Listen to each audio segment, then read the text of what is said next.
Hey, fellow microbe enthusiasts.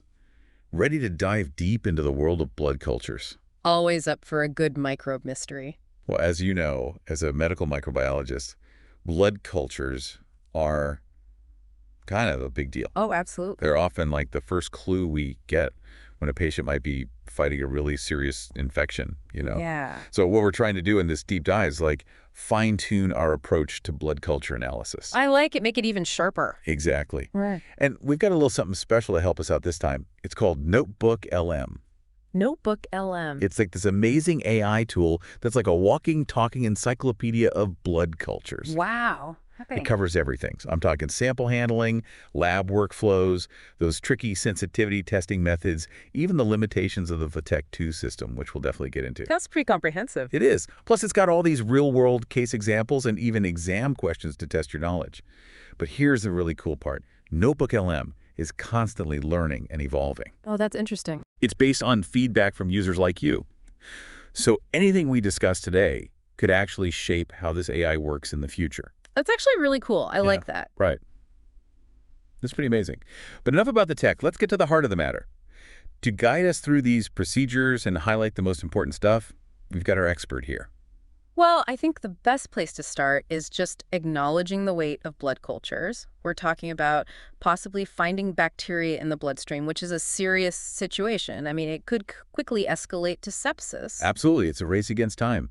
So the insights we gain from these cultures are often the foundation of how we decide to treat a patient. It's not just about, oh, we found this bacteria. It's about understanding how it reacts to different antibiotics. So it directly impacts patient care.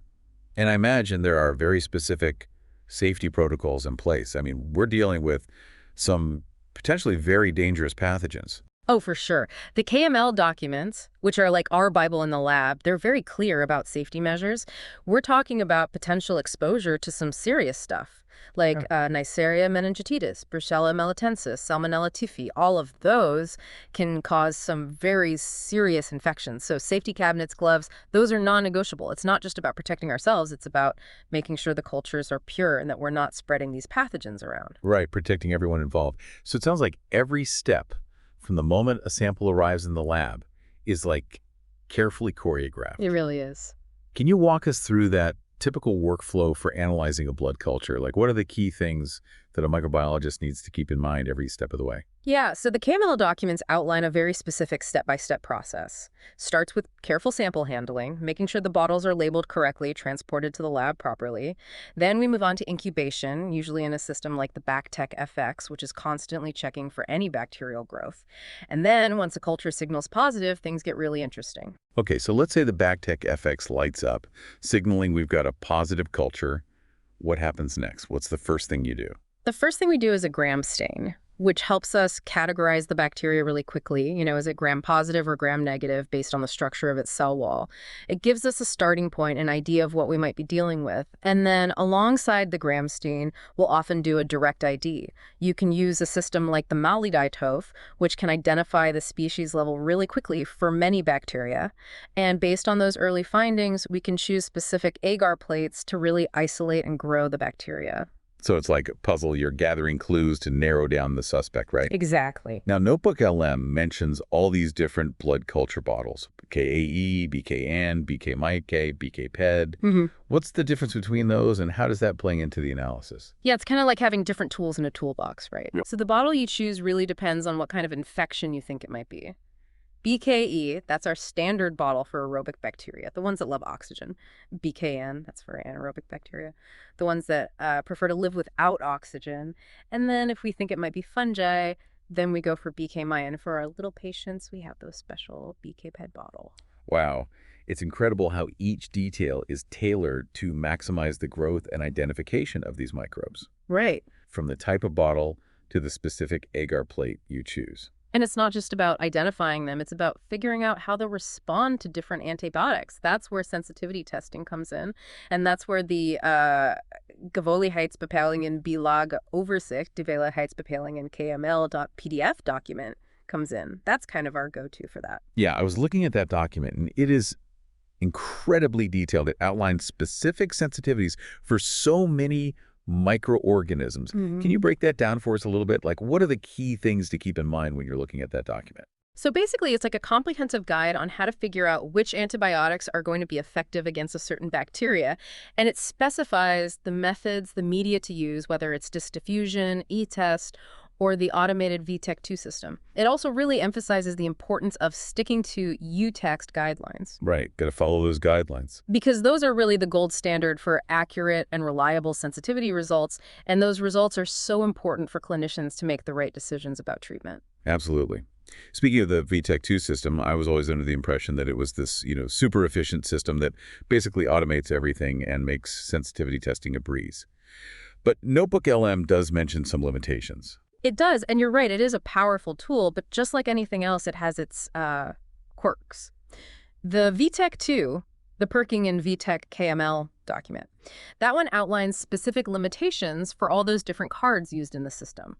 For example, the ASTN 447 card, that's used for testing certain gram-negative bacteria, but it has limitations when it comes to certain antibiotic combinations. And similar things with the P655 and P657 cards, they have limitations for certain organisms and antibiotics. So it's not just a set it and forget it kind of system. Exactly. You have to know what those limitations are and understand when you need to confirm results using a different method.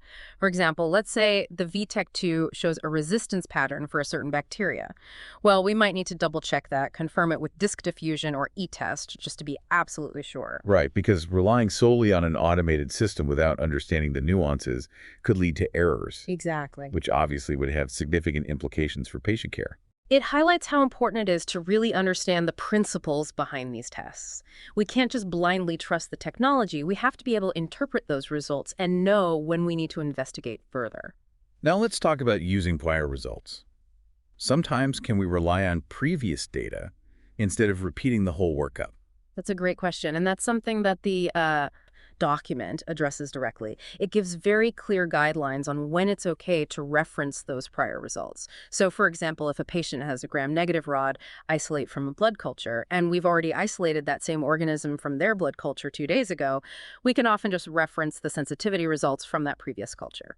That makes sense. So in some situations, we can streamline the process a little bit, but I'm guessing there are strict criteria that need to be met before you can do that. Oh, absolutely. The document is very specific about when it's appropriate and when you need to do a full workup, like if the bacteria is different or the source of the infection has changed, or if it's been longer than a certain amount of time, then you can't rely on those old results. You need to do the whole analysis to make sure you have the most up-to-date information. So it's all about finding that balance between efficiency and accuracy. You got it. It's about being efficient, but not compromising the quality of the results at all. And this is where I think a tool like Notebook LM could be so valuable. Imagine having the system that can cross-reference a patient's history, their previous cultures, and their current findings, and help you determine when it's okay to reference those old results. That would be a game changer. It would streamline things so much and help us make those decisions faster. Speaking of streamlining, let's talk about the practical aspects of storing all these samples. Right, so storage and retention of patient material. That's another area where the documents are really helpful, that outlines the specific temperatures and how long to store different materials. So some isolates, they need to be stored at -70 degrees Celsius for long-term preservation, while others can be kept at 4 degrees Celsius for a shorter time. I can see how meticulous documentation is so crucial for traceability and quality control. Oh, for sure. Proper storage and documentation means we can always go back to those previous samples if we need to.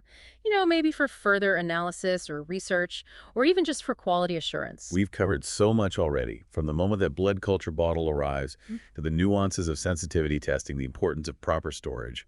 But we're just getting started. Stay tuned for part 2, where we'll dive into some real-world case studies and see how these principles actually play out in practice. Sounds good. All right, welcome back. Let's take what we've learned and apply it to some real-world cases. It's one thing to know the theory, but actually seeing these principles in action, that's where the real learning happens. Totally. Time to put on our detective hats and crack some cases. Exactly. So let's say a patient comes in, suspected sepsis. Doctor orders blood cultures, the whole 9 yards, BKE, BKN. A few hours later, bam, the Bactec FX goes off. One of the aerobic bottles is positive. What's the first move? Safety first, always. Straight to that safety cabinet, gloves on, carefully grab that positive bottle. Remember all those potentially nasty pathogens we talked about? Got to be careful. Next up, gram stain. Let's get a visual, see what we're dealing with. Gram positive, gram negative. Morphology. Cocci, rods, something else. Okay, let's say our gram stain shows gram-positive Cocci in clusters. What jumps to mind? Ugh, that points us towards staphylococci, pretty common in bloodstream infections. So now we've got to pick our agar plates strategically. Blood agar is our go-to for most gram-positives, gives us a good look at hemolysis patterns, helps with identification.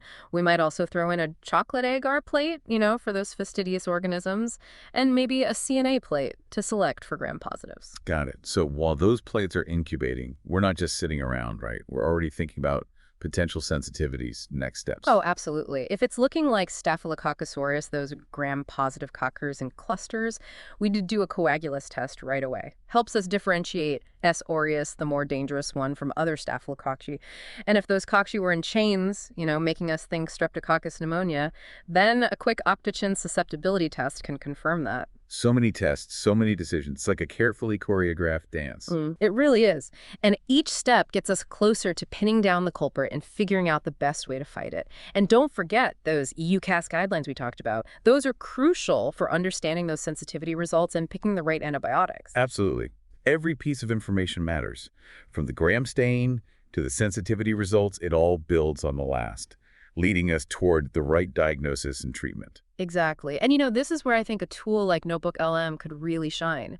Imagine having this digital assistant that could analyze that gram stain image right there, suggest agar plates based on what it sees, even predict potential sensitivities once it knows the organism. That would be incredible. It would free up so much brain power for us to focus on the more complex aspects of the case. Exactly. Work more efficiently, more accurately, better outcomes for patients. Okay, let's switch gears a bit. What about a patient who's had multiple blood cultures taken over a few days? Do we need to run a full workup on every single one? That seems like it could get overwhelming pretty quickly, especially in a busy lab. Not necessarily. Remember that when we can reference those prior results. So if we find the same organism from the same source within a certain time frame and the antibiogram hasn't changed much, then we can often just use those earlier results. That's a huge time saver, but I imagine those VITTEC2 limitations could throw a wrench in things sometimes. Yeah, that's true. So let's say we're using that ASTN 447 card on the VITTEC2, testing a Salmonella isolate for ciprofloxacin susceptibility. Now, the document tells us that specific combination has limitations. So what do? We confirm that result using another method, like disk diffusion, just to be absolutely sure. Got it. Always double check, especially when those limitations pop up. Those KML documents, they really are constant companions in the lab. They are, and for good reason. It's not just about following rules. It's about making sure our patients are safe, making sure they get the best possible care. And I think tools like Notebook LM, they can complement those guidelines, giving us quick access to the information we need, helping us navigate all these complex situations more efficiently. Like having a virtual mentor right there in the lab with you. Exactly. Guiding you, but still letting you use your own critical thinking skills, making those judgment calls. Speaking of judgment calls, what about those more complex cases? Things like ESBL, carbamamase, VRE, MRSA. How do prior results fit into those situations? For instance, let's look at ESBL. If a patient was ESBL positive in the last 3 months, same bacteria isolated from the same source, same antibiogram for those specific cephalosporins, well, we don't need to repeat that ESBL test. But if anything changes, different bacteria, different source, different antibiogram, then we're back to square one. Full workup. It's all about applying those guidelines carefully, knowing when they apply and when you need to dig deeper. Finding that sweet spot, that balance between being quick and being accurate. Exactly. That's the constant challenge, isn't it? Timely, accurate, reliable results. That's what we need to make the best decisions for our patients. These case studies have really shown how dynamic blood culture analysis is. It's not just a rigid protocol. It's about understanding each case and making smart decisions based on the information you have. Couldn't agree more. That's where experience comes in, and a solid foundation of knowledge. The more we see these real-world scenarios, the better we get at handling them. And tools like Notebook LM, they can help speed up that learning process, giving us a resource that's always up to date, adapting to the latest guidelines and best practices. It's pretty exciting to think about the future of blood culture analysis and the role that AI can play in making it even more efficient and effective. Definitely. And remember, as microbiologists, we're at the forefront of patient care. The information we provide, it has a direct impact on how those patients are treated, how they recover. So let's keep pushing for excellence, stay curious, embrace the ever-changing world of medical microbiology. Well said.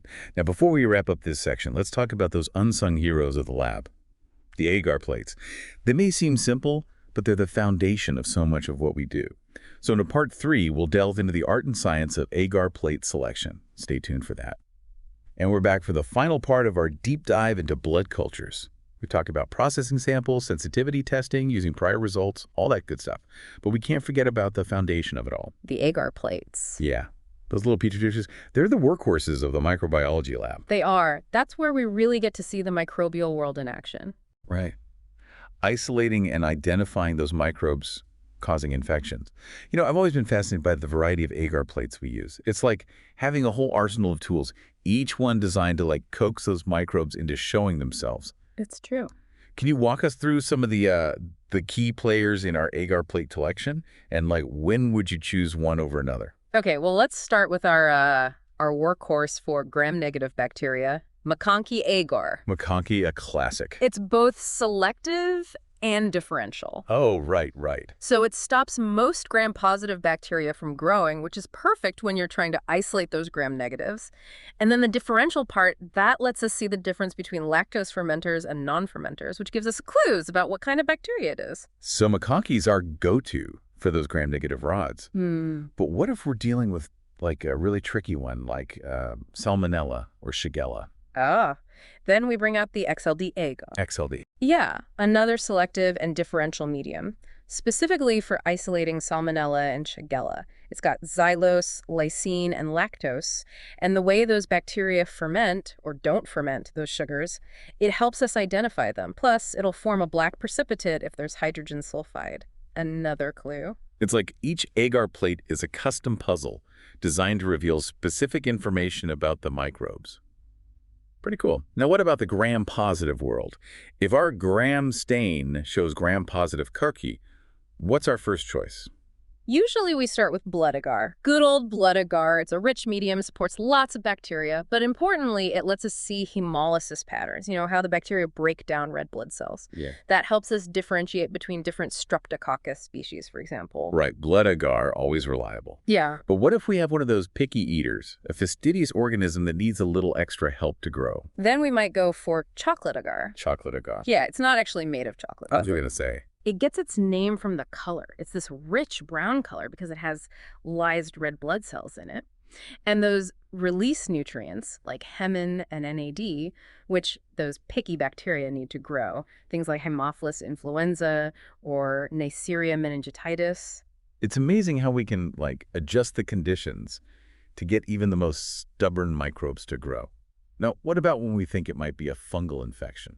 Fungi, those are a different story. We usually switch to Seborrheic agar for those. It has a low pH, so it stops most bacteria from growing, but lets the fungi thrive. It's like creating a fungal paradise. It's like we're playing a game of microbial chess, choosing our moves based on our opponent. I like that analogy. And just like in chess, you need to know the game to win. Picking the right agar plate, getting that perfect streak, knowing how to read the growth patterns, that's all part of being a good microbiologist. And don't forget those Vitek 2 limitations we talked about earlier. Even with all the fancy technology, sometimes we need to go back to those agar plates, confirm results, or find those organisms that might be hiding. Right. Technology is great, but it can't replace a skilled microbiologist. We need to know when to use the tools and when to trust our own judgment. So to all our fellow microbiologists out there, keep streaking those plates, keep staining those gram stains, and keep those brains working.